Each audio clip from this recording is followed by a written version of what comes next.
Good evening. You're watching the main news on HKIBC. I'm Maisy Mok. Here's a look at tonight's top stories.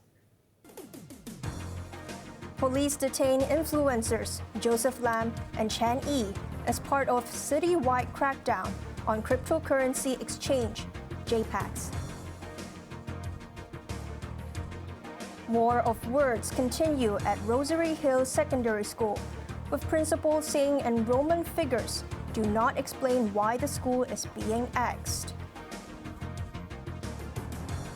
And Fiji claims a famous upset at the Rugby World Cup after topping Australia.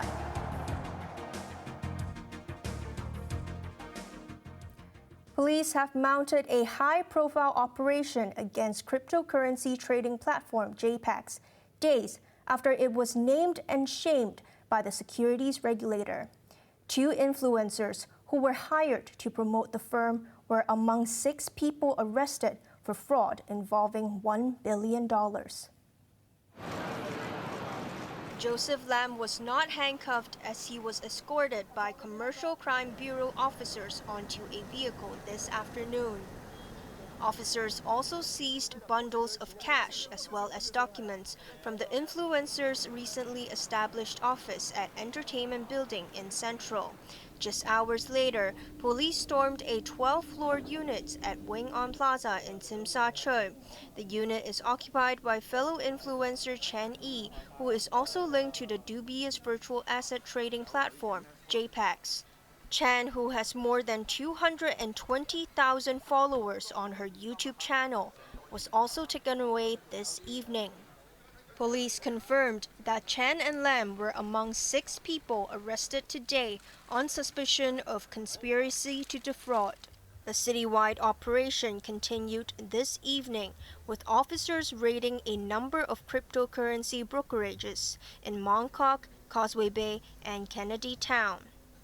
As of 2 p.m., more than 1,400 victims have filed a report with police involving virtual assets of $1 billion. The crackdown all began last week when the Securities and Futures Commission warned investors that JPEX had never filed a license application in Hong Kong. It also asked a group of celebrities and internet figures hired by JPEX to stop promoting the platform. It remains a mystery where JPEX is based or who runs the platform. In a statement this afternoon, the website accused the Commission of unfair treatment, and its partners have now maliciously frozen funds, causing operational difficulties. It claimed that emergency withdrawal requests will continue to be processed by a dedicated team, but stopped short of providing contact details. Meeting the press with 2 victims this afternoon, lawmaker Johnny Ng said around 30 investors have approached him for help. Some of them have deposited 7 figures into the cryptocurrency exchange, and he urged the commission to step up public education in the future. A war of words has broken out at Rosaryhill Secodary School, days after the sponsoring body announced the institution will cease operation in 2026. The school's principal denied claims of unsatisfactory enrollment and insisted that the school is financially sound. Janice Low reports. Some students of Rosaryhill Secodary School were still in shock as they returned to campus this morning. In a bombshell announcement, sponsoring body, the Dominican Mission, said the school would cease operations after the 2025-26 academic year. This third former revealed that all her peers were appalled by the news. But there's not much we can do, she conceded. It actually surprised me. I think they're really good at teaching. They really gave a lot of effort for the students. And yeah, I like this school because the teacher is there. I think the decision is quite catastrophic to the students, a supply teacher said.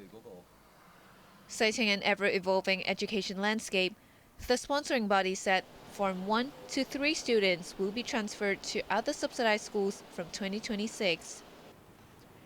In a separate letter to parents, the body also claimed the decision was sparked by a drop in enrollment. But Principal So Pui-ting rebutted that claim, saying the number of students has been on the rise.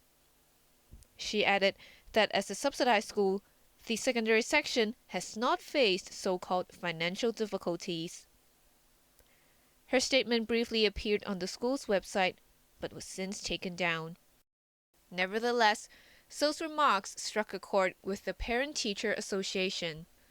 The group also questioned why the Education Bureau did not inform parents earlier.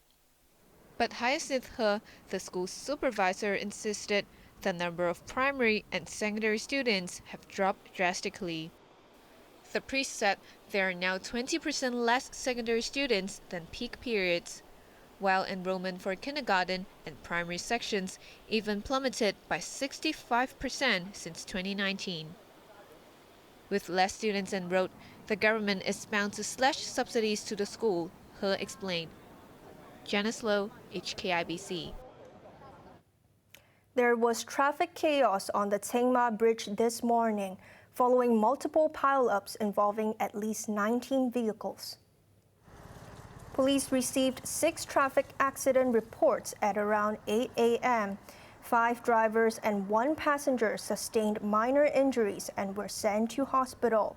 It is believed the first accident took place when a motorcyclist rear-ended a private car, which had slowed down to traffic in front. The accident then caused more collisions behind. Dashcam footage captured the moment 2 taxi drivers were caught by surprise. One of them managed to avoid an accident, but the one behind lost control. Foreign Minister Wang warned the United States that Beijing will not budge on the issue of Taiwan as he met White House advisor Jake Sullivan in Malta. The 2 senior officials had candid talks over 2 days in the central Mediterranean archipelago over the weekend, but Wang and Sullivan committed to further high-level dialogue and agreed to keep communications going, as well as hold consultations on issues including Asia-Pacific and maritime affairs. The meeting was the latest round of top-level bilateral exchange between the rival superpowers, following recent trips by 4 senior American officials to Beijing this year. Turning overseas, at least 5 workers were killed in a road accident at the Libyan city of Derna as they were undertaking relief efforts. The tragedy underlines the danger and difficulties of the complicated recovery operation at the war-torn country. Azam Khan reports. A team of 53 French rescuers set up a field hospital in Derna, the Libyan coastal town which was hit hardest by deadly floods after Tropical Storm Daniel swept past the Mediterranean last week. 50 Russian emergency workers also started their work in the port city, supervising local teams. Over a quarter of the eastern port city was decimated. At least 11,300 lives perished, with 10,000 more still missing. The scale of the devastation in an already war-torn country with decrepit infrastructure has made the delivery of aid difficult, even dangerous at times. 4 Greek and 3 Libyan emergency workers were killed in a road accident in Derna, with scores more injured. A general from the country's eastern administration visited the wounded foreign workers in hospital.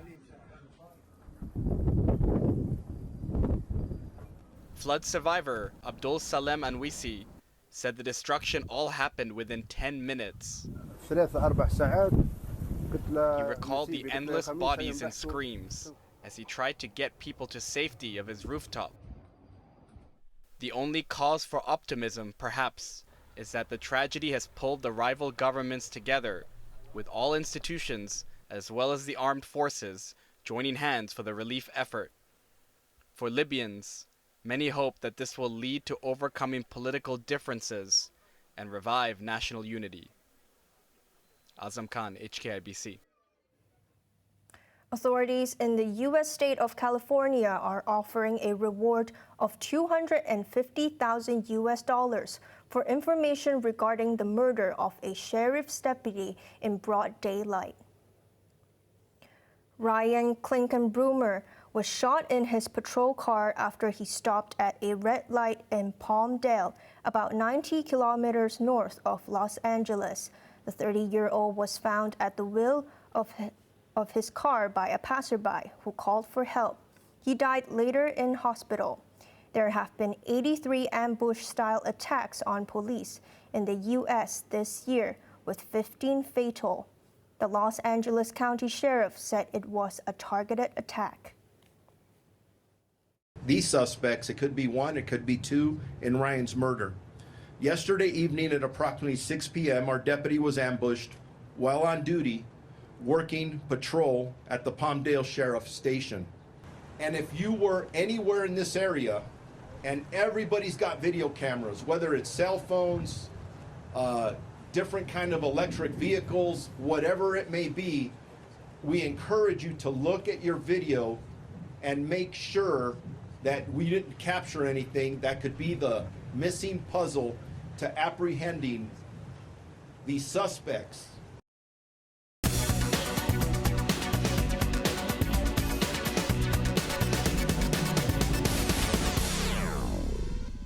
Hong Kong stocks commenced the week with losses as major lenders get set to bump up interest rates for new mortgages. The Hang Seng Index slipped 1.4% after investors were worried that the move will drive away potential buyers amid a supply glut of new homes. Most developers went south, with Sung Hong Kay Properties dropped 1.8%. Henderson Land lost 2%, while Swire Properties was hard hit, falling 2.2%. Now let's take a look at the markets. The Hang Seng Index ended the day down by 252 points. To the top 10 active stocks, Tracker Fund was down 26 cents, Tencent was down $5, while Alibaba was down $2. Meituan was down $2.30, while Ping An was down $1.20. To the forex trading against the Hong Kong dollar, euro is at 8.34, the British pound is at 9.68, and the Australian dollar is at 5 points. And over to the UK market, the London FTSE is currently down 24 points. On to the weather now. Fine and very hot tomorrow. Temperatures will range between 27 and 32 degrees. The hot weather will last through the week, giving way to showers over the weekend. That's our main news for Monday night. Join us for more news at 9:30. I'm Maisy Mok. Thanks for watching. Good night.